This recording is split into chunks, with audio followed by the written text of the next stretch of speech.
안녕하십니까, 박광훈의 3분 팩트체크입니다. 팩트체크 주제를 보내주시는 모든 분들께 다시 한번 감사드립니다. 최대한 빠르고 정확하게 팩트체크를 완료해서 방송할 수 있도록 노력하겠습니다.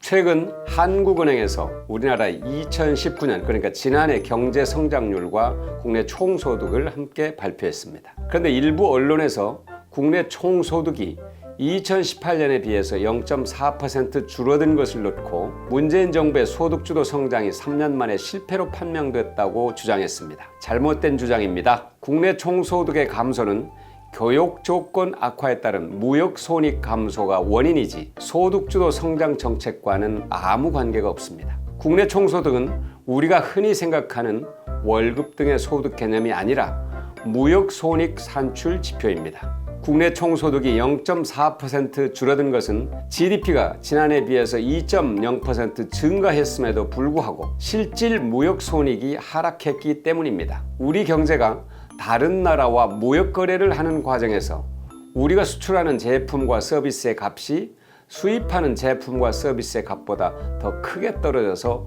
무역 거래 과정에서 손실이 발생했다는 뜻입니다.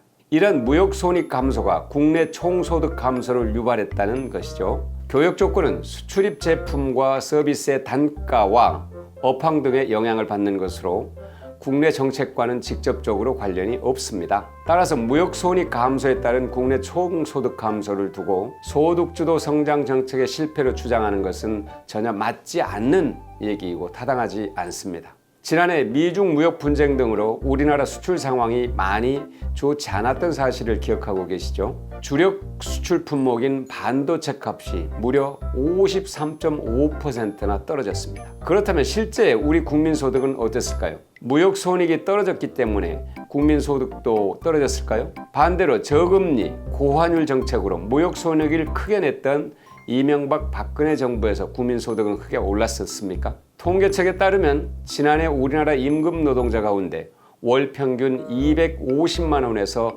350만 원까지의 비중이 0.5%가량 늘었습니다. 반면 중위소득 50% 미만인 경제 취약계층 비중은 0.4% 줄었습니다. 또한 모든 소득자를 포함한 2019년 3분기 가계 동향 조사를 보면 경제 취약계층인 1분위 소득이 7분기 만에 가장 큰 폭으로 증가했고 중간층인 2분위에서 4분위의 평균 소득도 2.7%가량 늘었습니다. 한편 일자리는 질적인 면에서 매우 의미 있는 성과가 나타났습니다. 2019년 상용 근로자 증가 폭은 2014년 이후 가장 많았습니다. 상용 근로자 비중 역시 1989년 이후 역대 최고를 기록했습니다. 고용보험 가입자 수가 12년 만에 최대 폭으로 늘어났고 저임금 노동자 비중은 2008년 이후 처음으로 20% 밑으로 떨어졌습니다. 양극화 정도를 보여주는 임금 근로자 5분위 비율은 5배 밑으로 떨어져서 분배지수가 개선됐고